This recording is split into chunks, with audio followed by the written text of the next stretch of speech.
Saya bersedia masuk ke wilayah politik karena saya ingin berjuang dalam kriteria nomor 2 tadi. Membuat kebijakan-kebijakan yang berdampak kepada perubahan kehidupan masyarakat di Indonesia. Nah,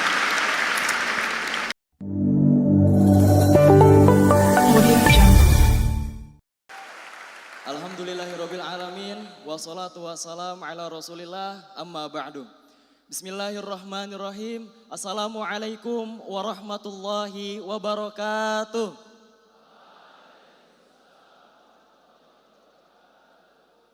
Alhamdulillah, puji syukur kehadirat Allah Subhanahu wa taala karena berkat rahmat dan hidayahnya kita dapat berkumpul bersama dalam acara pembekalan intensif siswa kelas akhir KMI 2025 di Committed Generation di Pondok Modern Darussalam Gontor, Ponorogo. Izinkan saya, Andika Pratama Surya, berasal dari Kota Bandung, selaku moderator dan pemandu acara kita pada pagi hari ini. Alhamdulillah, sungguh kesyukuran yang sangat mendalam. Pada pagi hari ini kita kedatangan sosok akademis, politikus dan aktivis, lulusan S2 Master of Public Policy, University of Maryland, Amerika Serikat, S3 Doctor of Philosophy, Northern Illinois University, Amerika Serikat, yang sudah terkenal di Indonesia bahkan di kancah internasional. Beliaulah sang penggagas Gerakan Indonesia Mengajar, Rektor Universitas Paramadina, mantan Menteri Pendidikan dan Kebudayaan Indonesia Kabinet Kerja, juga Gubernur DKI Jakarta periode 2017-2022. Maka beliaulah Bapak Haji Anies Rashid Baswedan SE MPP PhD. Beri tepuk tangan yang meriah untuk beliau.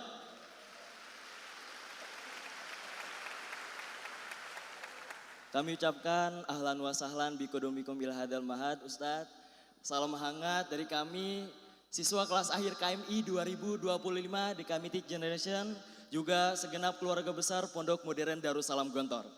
Sedikit kita perjelas bahwa siswa kelas akhir KMI 2025 ini nantinya pada tanggal 11 Ramadan insya Allah akan diyudisium oleh Bapak Pimpinan Pondok Modern Darussalam Gontor dan nantinya akan disebar ke pondok-pondok seluruh Indonesia.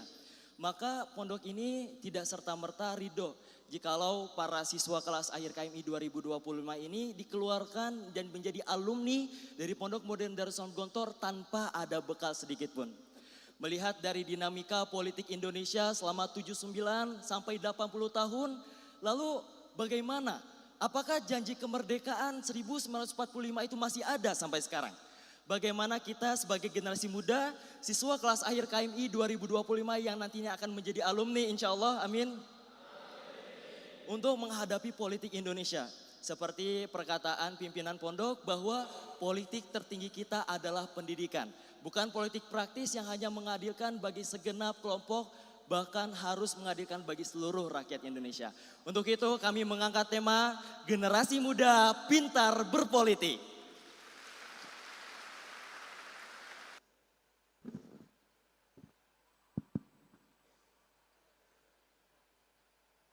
Assalamualaikum warahmatullahi wabarakatuh.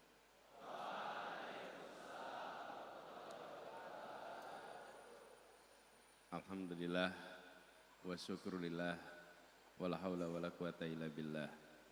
Allahumma sholli ala sayyidina Muhammad wa ala alihi wa ashabi ajmain. Raditu billahi rabbah wa bil islami dinah wa bil muhammadin nabiyya wa rasulah. Rabbi zidni ilma warzuqni fahma. Amin. Amma ba'du. Adik-adik, para santri Pondok Modern Darussalam Gontor yang sudah memasuki masa penghujung pembelajarannya, insya Allah bekal di sini akan menjadi bekal yang bermanfaat sepanjang hidup adik-adik semuanya. Bung Moderator, Bung Andika ya, Andika dan yang saya hormati para guru. Mana para guru di sini ya, para guru ya, para guru, para ustadz yang saya hormati. Tadi Pak Kiai Hasan yang kita semua muliakan dan teladani. Semoga Kiai Hasan selalu sehat, panjang umur, dimudahkan dalam seluruh kegiatan dakwahnya, dan terus jadi penjuru kita semua.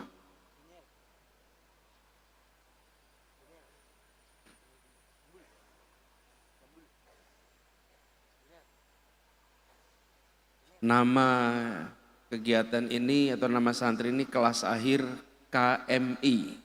KMI kepanjangannya Kuliatul Mu'allimin Al-Islamiyah.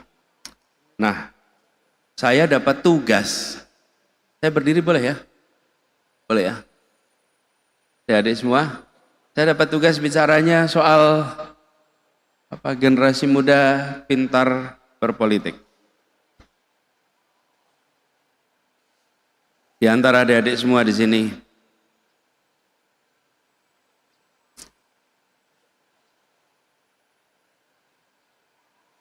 apakah Anda berminat untuk masuk politik?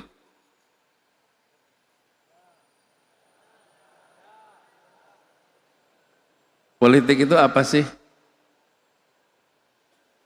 Politik itu apa sih?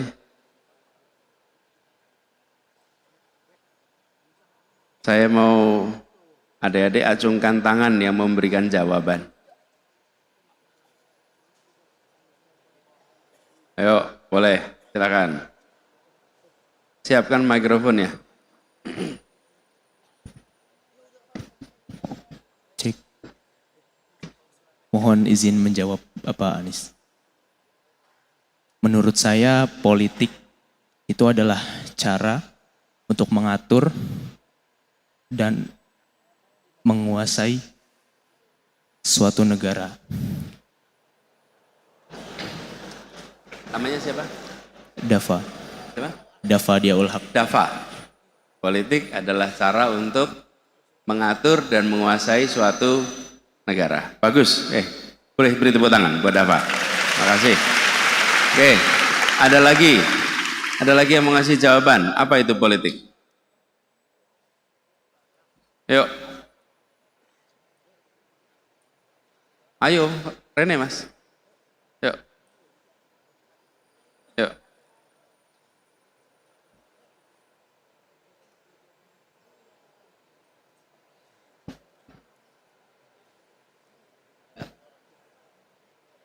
Mohon izin menjawab. Jadi menurut pandangan saya, politik itu adalah suatu gerakan ataupun yang dimana asas dalam suatu kehidupan dalam bermasyarakat, bernegara maupun bersosial dan berorganisasi. Itu. Asas dalam atau gerakan asas dalam bersosial, berdemokrasi. Oke, terima kasih. Raka Al-Farabi. Terima kasih. Beri tepuk tangan buat Raka. Oke. Ada lagi? Mana? Yuk, langsung aja kasih mikrofon dari situ. Gak usah ke sini, gak apa-apa. Mikrofon aja kasih sana. Ini yang pegang mikrofon olahraga sedikit ya. Izin menjawab, Pak. Ya, boleh. Politik adalah suatu sistem yang di dalamnya terdapat undang-undang yang telah dirancang oleh para politikus untuk mengatur sebuah negara agar negara dapat berjalan dengan lancar, diadakan dengan undang-undang yang berlaku. Oke. Namanya siapa? Adam, Ustaz. Adabi. Adam. Oke, bagus Adam. Beri tepuk tangan buat Adam. Ayo. Ada lagi yang mau kasih pandangan tentang politik? Ini santri gontor gitu loh. Mana? Ada, yuk.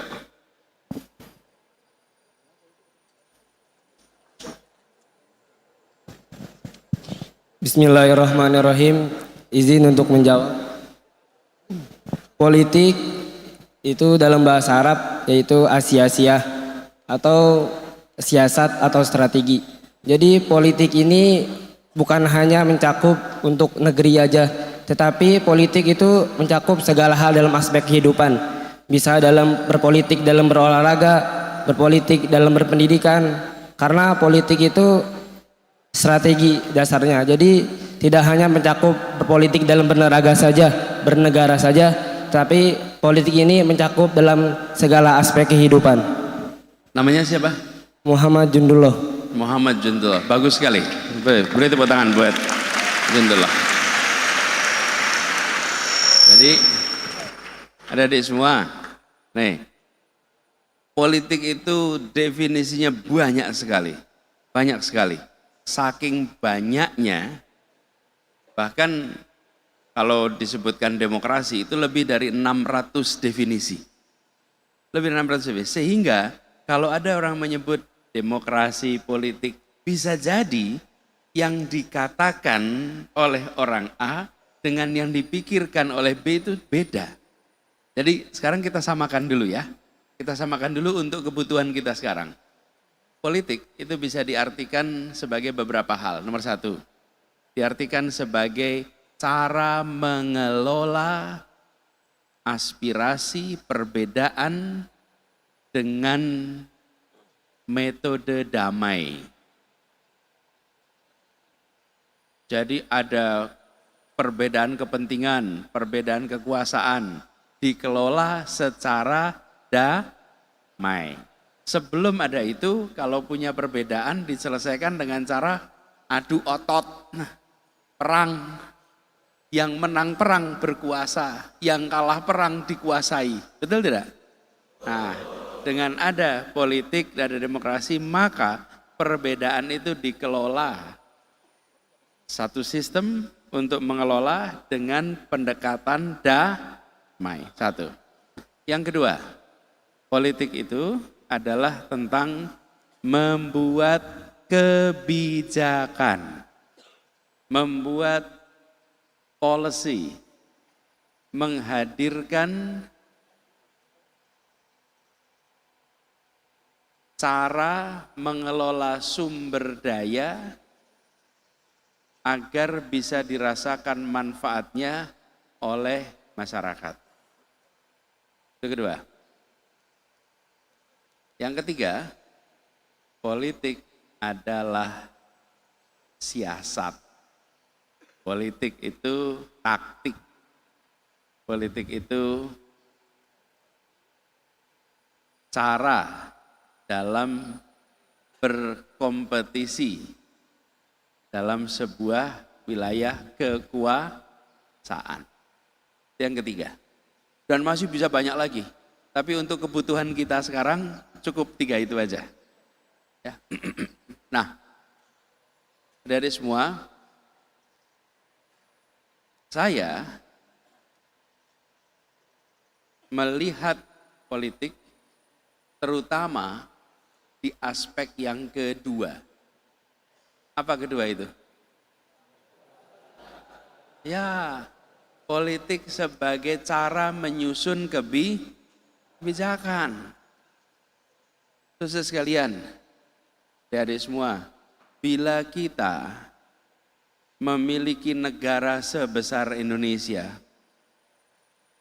sumber daya alamnya amat banyak, jumlah manusianya sangat besar, kebijakan-kebijakan yang dibuat berpengaruh terhadap kesejahteraan rakyat.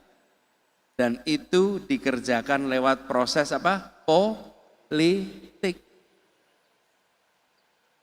Saya beri contoh. Keputusan politik dikerjakan di masa lalu, membangun SD Inpres di seluruh desa di Indonesia. Terbangunlah seluruh SD Inpres. Itu keputusan politik atau bukan? Ya, keputusan politik. Semua desa ada SD Inpres. Karena itu di Indonesia hampir semua orang lulus SD. Pertanyaannya, gedung SMP-nya ada nggak di sana? Ternyata keputusan politiknya waktu itu SD dibangun di semua tempat, tapi SMP hanya di kecamatan tertentu. SMA hanya di kabupaten.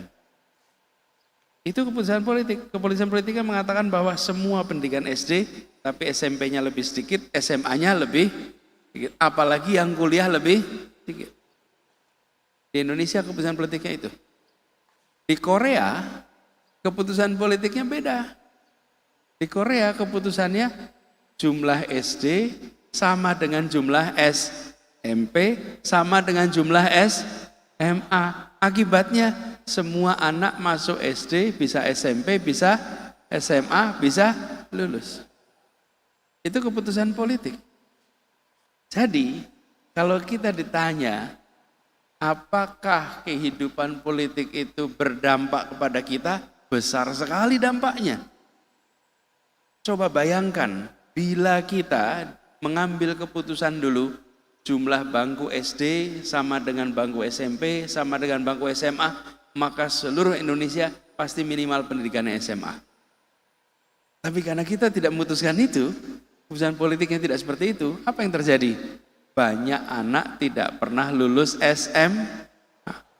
tidak lulus SMP. Nah, sayangnya banyak di antara kita ketika bicara politik lebih sering fokus pada kriteria nomor 1 dan nomor 3. Oke, betul tidak? Tadi nomor 1 apa? Ya, nih ada kelompok A, kelompok B, kelompok C, partai A, partai B, partai C, betul tidak? Itu semua berkompetisi. Itu politik. Kemudian siasat yang tadi diceritakan.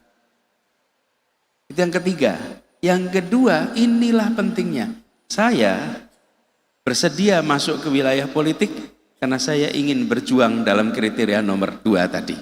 Membuat kebijakan-kebijakan yang berdampak kepada perubahan kehidupan masyarakat di Indonesia. Nah,